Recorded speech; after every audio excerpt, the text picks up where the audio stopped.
마태복음 6장 28절에서 30절을 중심으로 일상에서 배우자 하는 말씀입니다. 더 정확하게 말씀드리면 일상생활에서 배우자 이렇게 이해하시면 되겠습니다. 광고하던 야외 예배가 다음 주쯤 될 것 같습니다. 근데 실은 개인적으로는 주일날 그런 야외 행사하는 거 별로 좋아하진 않습니다. 그래서 혼자서 그런 생각을 해봤어요. 좋아하는 사람도 있겠고 힘들어하는 사람도 있겠다 생각을 했는데 갑자기 떠오른 장면이 외국 사람들이었어요. 여기도 유명한 데 많죠. 웨스트코스트 그 공원만 가더라도 철새 도래지도 있고 특징이 뭐냐면은 한국 사람들은 우르르 사진 찍고 가버리는데 이 사람들은 와서 뭘 적고 서로 얘기하고 생각하고 그게 좀 다르더라고요. 어딜 가든지 간에. 물론 이제 우리나라 사람들도 이번에 남아쿠아랜드에 가서 꽃이 많이 피우는 그럴지도 모르죠. 색깔에 관심 있는 사람, 식물에 관심 있는 사람, 좀 태도가 다를 것입니다. 아무튼 그런저런 생각을 하는데 이어지는 생각이 하나님께서 두 사람의 모습을 보이시는데 한 사람은 혼자 꽃 한 송이를 딱 피우고 있어요. 또 다른 사람은 꽃망울은 많은데 터트리지를 못하고 있어요. 이번에 단순하게 꽃 구경이 아니라 우리가 식물을 연구할 것도 아니고 가서 그 넓은 지역에 수도 셀 수 없을 만큼 많은 꽃들이 활짝 펴 있을 텐데 그걸 보면서 하나님이 세상을 만드셨다는 말씀과 그 꽃들을 통해서 우리에게 하시는 말씀이 무엇인가 그런 걸 생각해 보자 마음 먹고 이 본문을 생각해 봤습니다. 오늘 세 가지를 말씀드리려고 하는데요. 전체적인 주제는 이겁니다. 일상에서 배우자. 왜냐하면요. 보통 사람들이 신앙생활을 한다 그러면 둘 중에 하나예요. 어떤 사람들은 엄격하게 교리나 규율이나 그런 걸 이제 좋아하는 사람이 있어요. 공부하고 체계를 배우고 또 어떤 사람은 신령한 체험을 좋아하는 사람이 있어요. 혼자 생각을 해봤어요. 이게 역사적인 영향인가 아니면은 본성적인 반응인가. 왜냐하면은 옛날에 교회가 동로마 서로마로 이게 정치적으로 나누어질 때 교회도 동방교회, 서방교회로 나눠졌어요. 서방교회는 이제 우리가 알고 있는 그 로만 카톨릭이죠. 거기는 로마를 중심으로 로마는 법 체계가 잘 돼 있는 나라거든요. 질서가 잡혔고. 그러니까 서방 교회, 서방 신학은 체계적으로 발전을 했어요. 지금 우리가 알고 있는 서양 철학이 대부분 서양 신학이 그 뿌리입니다. 그러다 보니까 이 사람들은 엄격한 규율과 정확한 표현, 정확한 이해, 정확한 논리 이런 것 쪽에 치중했어요. 반대로 동방교회는 신령한 체험 쪽으로 치중했어요. 그래가지고 동방교회 사람들은 저 아무도 없는 들판에 나가서 오랫동안 묵상을 한다든지 금식을 한다든지 이러면서 영적인 체험을 위주로 신앙생활을 이어왔던 것입니다. 그게 이제 흐르고 역사 속에서 오늘날의 교회가 둘 중에 하나의 영향을 받고 있는 거예요. 대부분의 교회 서방교회의 영향을 받는 것이죠. 왜냐하면 목회자들이 신학 공부를 하다 보니까 신학을 조직적으로 체계적으로 배우다 보니까 계율과 규율 그런 것에 더 많이 치우치게 됐고 극소수만 체험과 묵상 이런 쪽으로 이제 가게 됐는데 옛날에도 그랬어요. 동방교회 숫자는 확실히 작아가지고 맥이 끊어지지 않았나 싶을 정도로 숫자가 작았는데 아무튼 그런 걸 보면서 이 본문을 생각을 했더니 하나님께서는 이 말씀을 하시더라고요. 일상생활에서 배워라. 신앙생활 하면은 특별한 거로 생각하지 말고 별다른 것으로 생각하지 말고 너희 일상에서 신앙을 배워라. 왜냐하면은 만약에 너희가 서방교회나 동방교회 영향처럼 특수한 체험이나 특수한 조직적인 논리 이런 것에 빠져든다면은 평상시는 못 배우는 거예요. 특별한 사람들은 배우고 특수한 사람들만 배우고 하나님 원하시는 건 그런 모습이 아니거든요. 하나님은 누구나 다 그리고 앞으로는 그 죄의 문제를 다루면서 수요일날 이런 부분을 많이 다룰 텐데 예고는 해드렸어요. 창조와 타락 이 공존할 수 없는 거거든요. 하나님이 만드셨는데 이게 망가질 리가 있으니까 공존하고 있거든요. 우리 신앙 가운데 이런 게 참 많아요. 많은데 신앙에 훈련이 돼 있지 않으면 우리는 한쪽으로 치우칩니다. 독선에 빠지는 거예요. 오늘날도 마찬가지예요. 오늘날도 대체적인 분위기가 지식을 동반한 신앙을 월등하다고 생각해요. 그리고 일상생활에서 깨닫는 얘기는 좀 하등하다고 생각해요. 이게 비판적으로 보면요, 우리가 스토아 철학을 비판하는데 똑같은 모습이에요. 영적인 것은 우등한 것이고 일상적인 것은 열등한 것이고 그 사람들하고 별 다를 바 없거든요. 놀라운 것은 성경은 두 개 다 중요하다고 말씀하고 있어요. 두 개 다. 이거 우리가 잘 고쳐야 돼요. 하나씩. 영적인 것과 우리 육신과 하나님은 두 개가 다 중요하다고 말씀하세요. 둘 다 하나님의 창작품이거든요. 우리 스스로가 가치를 부여해서 이건 더 귀중한 것이고 이건 더 소홀한 것이고 그건 우리가 만들어낸 것이지 성경은 그렇게 말하지 않습니다. 이게 전처전입니다. 오늘 이 시간이. 이번에 야외예배 가는 그 준비 시간 되겠지만 우리 신앙을 이제 다시 한번 살펴볼 수 있는 전처전입니다. 앞으로 그런 갈등을 많이 끄집어낼 거예요. 그래서 여러분들이 그런 것을 두 개를 다 성경적으로 소화할 수 있는 이런 신앙으로 자라나야 됩니다. 그래야 올바른 신앙이 될 수 있고 건전한 신앙이 될 수 있습니다. 오늘 이제 그 중에서 하나인데 하나님은 일상에서 배워라 말씀하고 계세요. 일상에서. 신앙이라고 해서 특별한 시간에 특별한 장소에서 특별한 논리와 특별한 사건을 가지고 배우는 것이 아니라 일상생활에서 배우라는 것입니다. 그럼 이거를 제대로만 이해한다면 신앙생활이 훨씬 쉽고 폭넓어져요. 막 매달리는 그 시간만 배우는 것이 아닙니다. 열심히 성경 보는 그 시간만 배우는 것이 아니라 24시간 배울 수 있어요. 자면서도. 그러면 성경의 많은 구절들이 이해가 가요. 무시로 깨어서 기도해라. 가능하거든요. 우리가 자꾸 우리의 생각으로 우리의 어떤 관습이나 이런 것을 우리가 자꾸 제한을 해요. 그런 것도 이제 다 우리가 고쳐나가야 됩니다. 성경은 분명히 말씀하고 계세요. 특별한 방법이나 특별한 장소나 특별한 어떤 것을 가지고 하지 말고 일상에서 배워라. 그러면서 뭐라고 말씀하시냐면 첫 번째로 생각해봐라 말씀하세요. 생각해봐라. 여기도 본문에도 나와 있죠. 생각해봐라. 꽃을 보시면서 이제 생각해봐라 이렇게 말씀하시는데 번역하면은 이건 묘한 말이에요. 두 말의 합성어인데 카타만다노 하는 얘기인데 자세히 보고 그 다음에 배워라. 이런 얘기예요. 일부러 좀 나눠서 말씀드린 이유가 있어요. 자세히 보고 이게 하나고 배워라 하나예요. 그게 합쳐진 것이 뭐냐면 생각해봐라 하는 말씀입니다. 그리고 꽃을 보러 갈 텐데 하나님은 꽃에 대해서 이렇게 말씀하고 계세요. 하루 있다가 없어질 들풀도. 여기 이제 백합화라고 번역이 되어 있는데 엄격하게 말하면요. 해안가에 펴있는 이름 없는 야생꽃이에요. 종류도 많고 딱 남아쿠아랜드라고 연상하시면 될 거예요. 종류도 가지가지고 모양도 가지가지고 그냥 해안가에서 자라난 들꽃이에요. 근데 그렇게 하루 있다가 없어질 풀도 하나님이 돌보시는데 그러시면서 뭐라고 말씀하시냐면 하물며 너희는 어떻게 하시겠냐. 이걸 생각해서 배우라는 것입니다. 너희는. 성경은 우리한테 뭐라고 말씀하고 있습니까? 하나님이 우리를 사랑하셔서 우리 죄를 사하시려고 그 아들 예수님을 보내셔서 십자가에서 죽게 하셨다. 그렇게 말씀하고 있어요. 생각해 보라는 얘기입니다. 만약에 요즘에 삶이 좀 힘들거나 어려운 문제가 있거나 그런 분들도 넓은 들판이니까 속 시원하다. 이게 아니에요.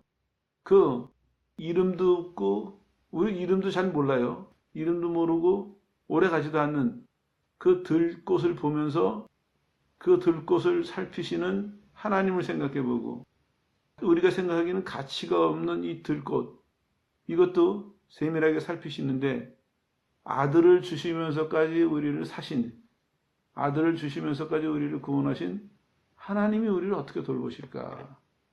이걸 한번 생각해 보시라는 거예요. 굉장히 넓은 데 갈 거예요. 타고도 한참 돌아다녀야 곳을 다 볼까 말까 하는 그런 곳인데 다른 것보다도 하나님 생각해 보라 이겁니다. 그걸 보면서. 그리고 배우라는 것입니다. 그런 생각이 쭉 이어지더라고요. 그 하찮은 꽃도 그것은 너무나 가치가 없어서 꺾어다가 길에서 파는 사람도 없어요. 그냥 그 자리에서 폈다가 아무도 알아주지 않는 그 자리에서 그냥 사라지고 마는 꽃이에요. 그런데 그렇게 하찮은 그 꽃도 뭐 하고 있습니까? 때가 되면은 자기의 임무를 다 하고 있습니다. 그런 하찮은 것들이 모여서 거기를 방문하는 사람보다 이야 소리가 나올 만큼 색깔과 모양과 가지수와 종류와 그 넓은 지역에 분포되어 있는 것과 아무도 돌보지 않았는데도 보는 사람들이 뭔가 기분이 바뀔 만큼 뭔가 마음이 달라질 만큼 역할을 한다는 것입니다. 왜 그러겠습니까? 이름 없는 꽃이지만 자기 역할, 하나님께 영광을 돌리고 있거든요. 하나님께. 자기 역할을 다 하는 거예요. 자기 역할을 하나님이 꽃으로 만드셨으니까 때가 되면 활짝 펴서 하나님께 영광을 돌리고 보는 사람에게 즐거움을 주고 오죽했으면 그 꽃을 보면서 사람의 마음이 순화가 될 정도로 하나님 앞에서 자기 역할을 하는 것입니다. 그걸 보고 배우라는 것입니다. 구경꾼으로 제3자를 갔다 오는 것이 아닙니다.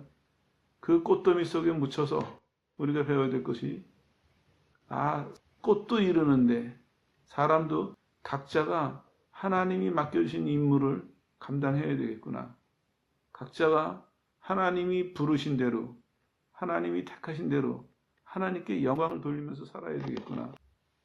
꽃을 보고 꽃이 자기 역할을 하니까 하나님이 기뻐하시고 사람이 즐거워하고 그처럼 우리 믿는 사람 한 사람이 살아가면서 그 사람의 삶을 보고 하나님이 기뻐하시고 다른 사람들이 보면서 우리가 믿는 하나님을 찬양하고 하나님께서 어떤 분이시길래 똑같은 시대를 살고 있는데 똑같은 조건에 살고 있는데 저 사람에게 저렇게 기쁨을 주실까?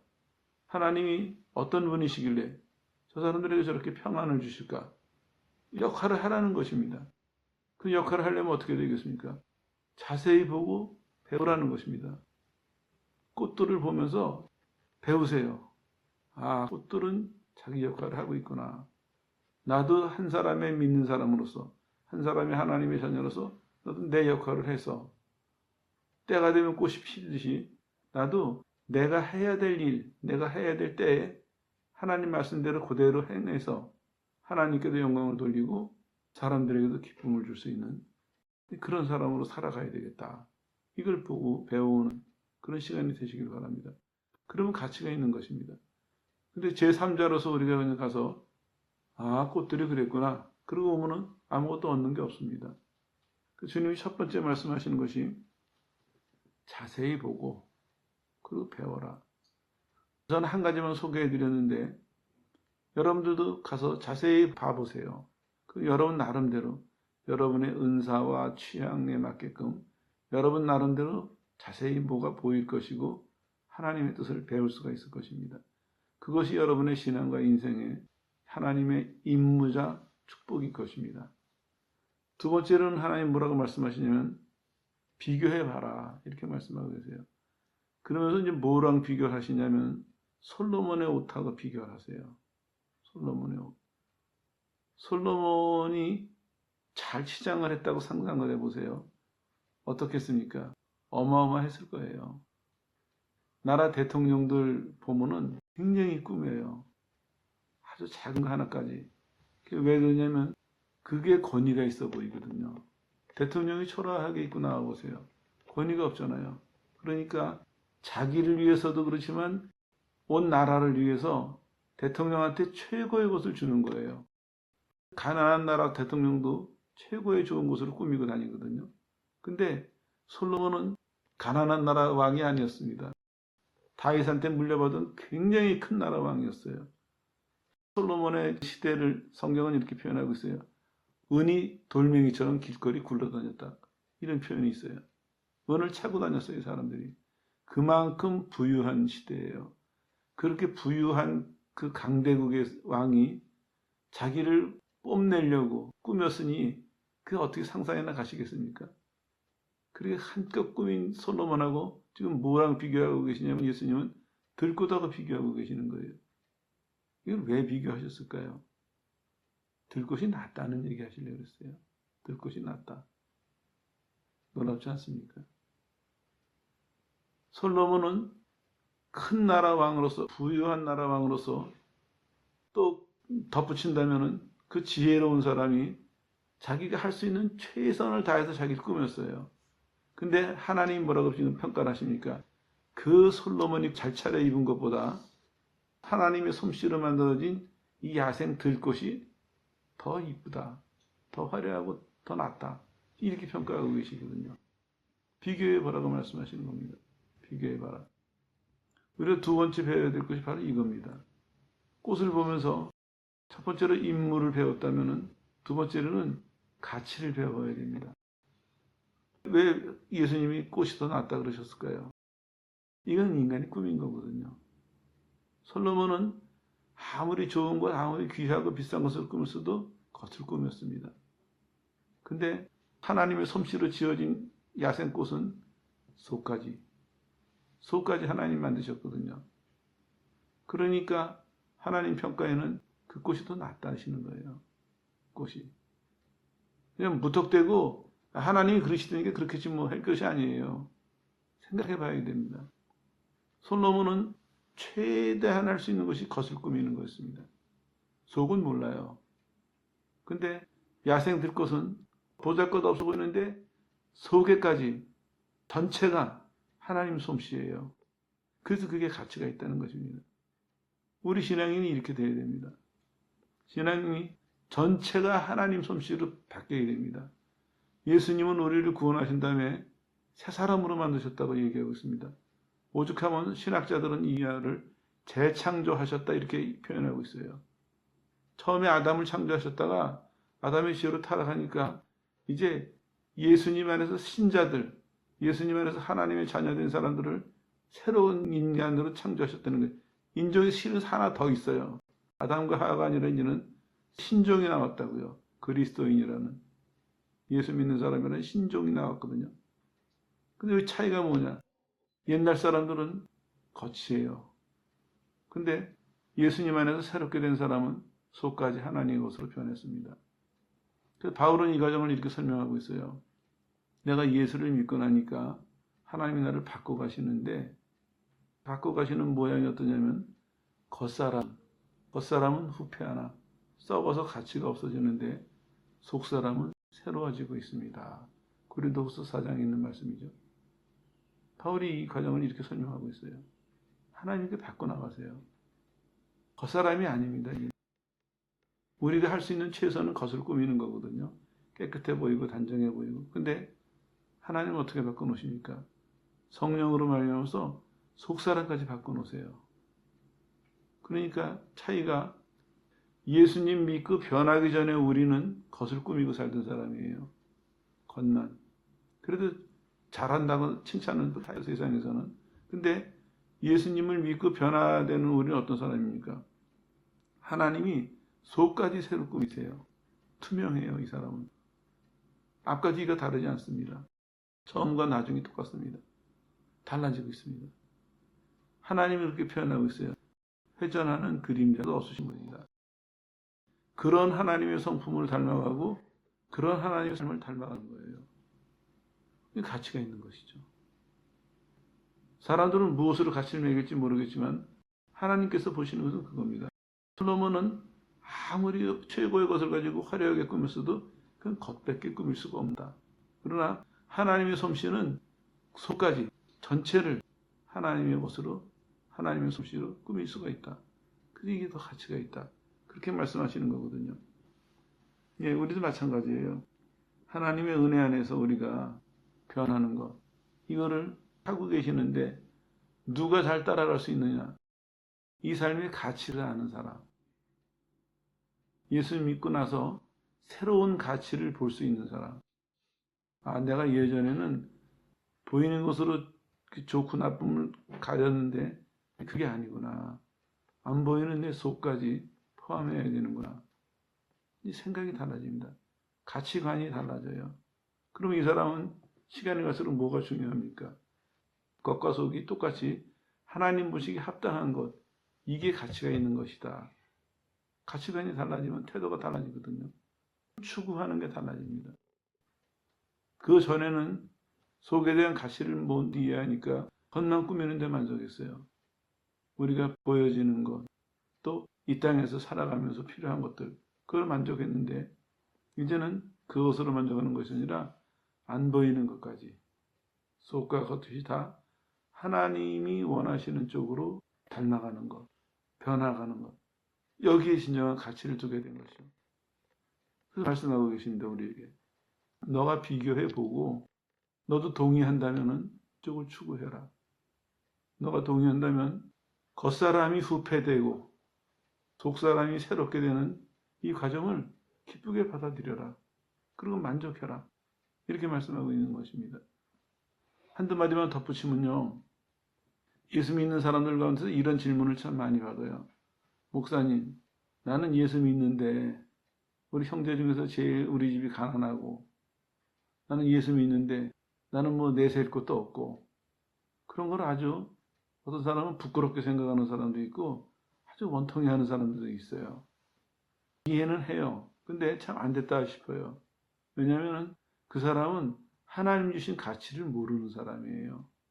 그러니까 하나님은 이 사람에게 더 좋은 가치를 주시려고 바꿔 가시는데 이 사람이 힘들고 괴로운 거예요. 예수 믿으면서 왜 나는 꼭 낮아져야 됩니까? 예수 믿으면서 나는 꼭 왜 이렇게 살아야 됩니까? 요거밖에 못 갔습니까? 가치를 모르는 거거든요. 그러나 가치를 아는 사람은 내가 지금 낮아지고 없어지고 이게 별로 관심이 없어요. 내 속에서 새로 만들어 주시는 그 새 인간, 그리스도인이라는 이 새 인간을 통해서 이 사람은 매일매일 만족과 기쁨을 느껴요. 매일매일. 그러니까 겉사람이 보이는 쪽이 무너지는 것은 관심이 없는 것입니다. 그래서 바울도 담대히 고백하잖아요. 겉사람은 후패하나 속사람은 새롭다. 자랑스럽게 얘기하고 있어요. 그걸 자랑으로 생각할 수 있어야 돼요. 자랑을 강요하는 것은 아닙니다. 여러분들이 스스로 가치를 깨닫고 여러분들이 스스로 그래서 동의해야 됩니다. 그래야 만족할 수 있고 자랑스럽게 생각할 수 있고 여러분들은 마음의 힘을 써서 그 하나님의 인도하심에 참여할 수가 있는 것이거든요. 그래서 오늘 말씀하고 있습니다. 비교해봐라. 너가 비교해봐라. 세 번째로는요. 살펴봐라 말씀하고 계세요. 살펴봐라. 왜 살펴봐라 그러셨냐면요. 이 믿음이 적은 자들아 이렇게 말씀하세요. 그래서 살펴봐라는 얘기는 너희 믿음을 살펴봐라. 이런 의미로 이해하시면 되겠어요. 마태복음에 믿음이 적은 자들아 하는 표현이 5번 나와요. 그 중에 이제 이게 하나인데 또 소개를 좀 해드릴게요.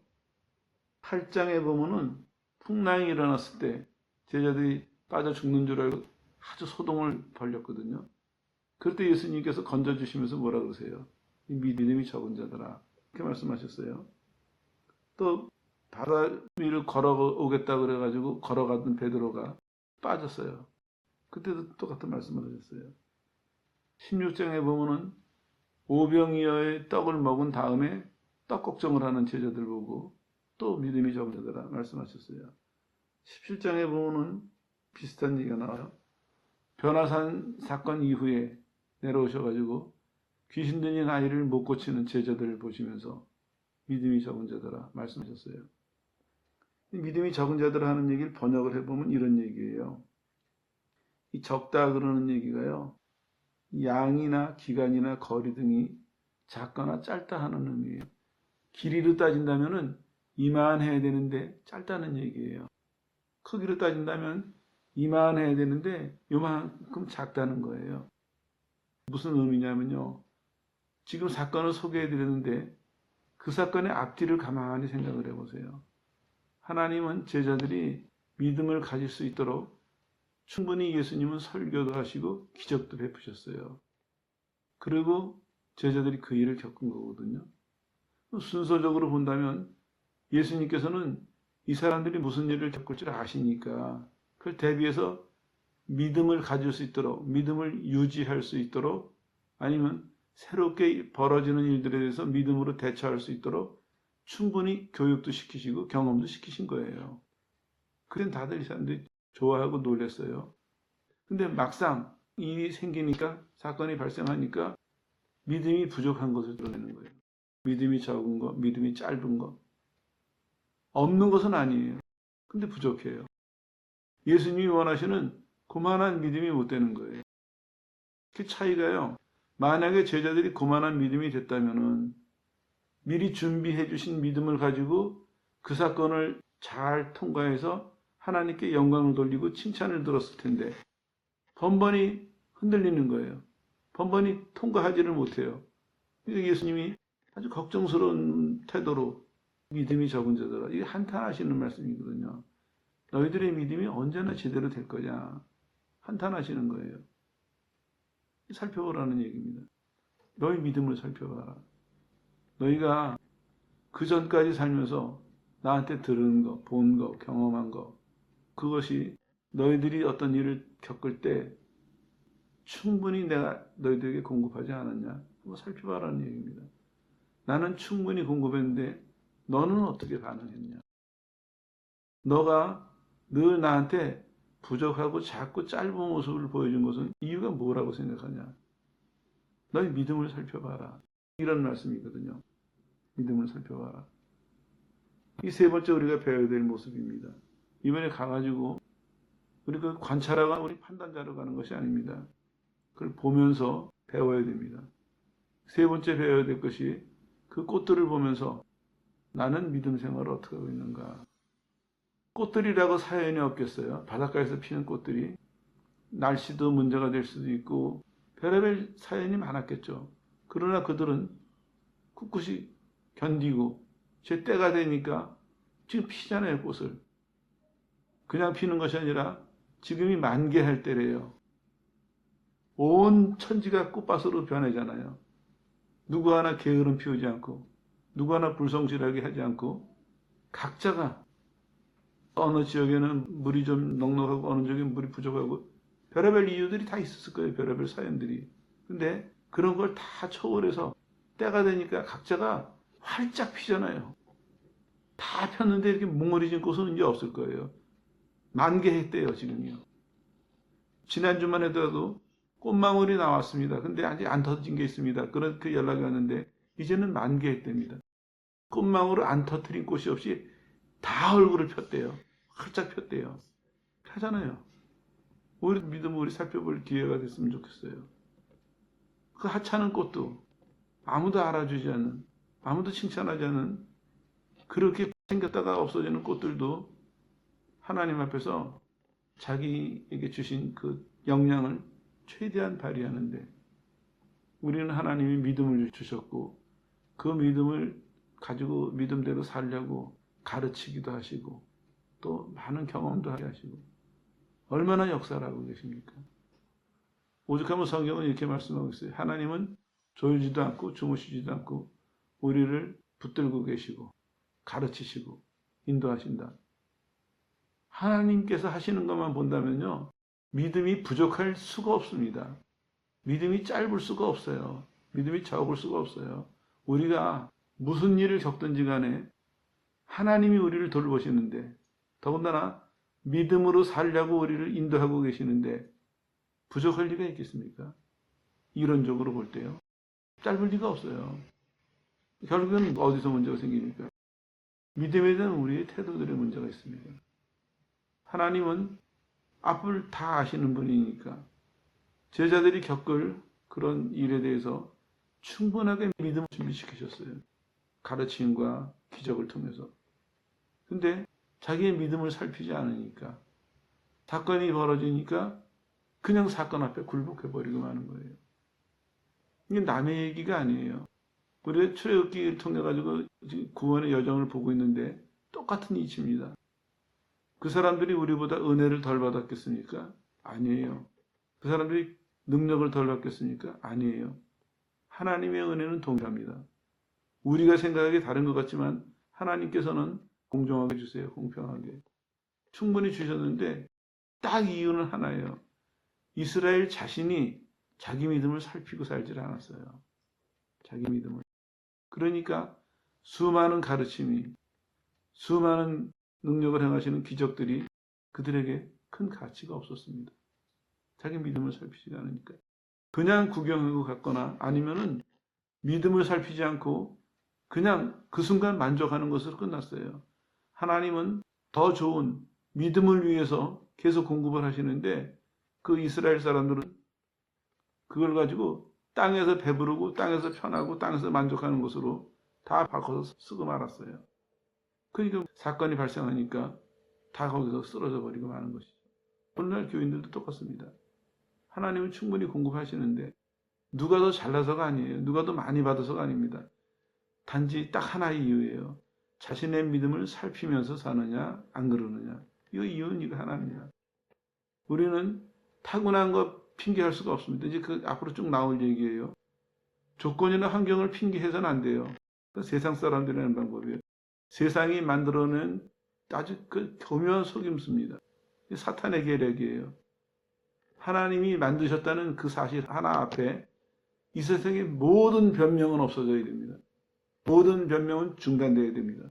하나님이 만드셨는데 그 하나님이 지금도 돌보고 계시는데 하나님이 역사하고 계시는데 거기 무슨 핑계가 거기 필요하겠습니까? 무슨 변명이 통하겠습니까? 이게 성경적이거든요. 단지 딱 하나, 믿음을 살피는데 게으르다면, 믿음을 살피는데 소홀하다면 아무리 많은 것을 받아도 우리는 그 가치를 발휘할 수가 없습니다. 그러나 반대로 우리가 보기에 내 자신이 부족해 보이기도 하고 내가 받은 은혜가 작은 것 같아 보여도 내 믿음을 살피고 사는 사람은 아무리 큰 일이 생겨나도 아무리 큰 일이 몰려와도 믿음의 가치를 발휘해서 믿음의 능력을 발휘해서 하나님께 영광을 돌릴 것입니다.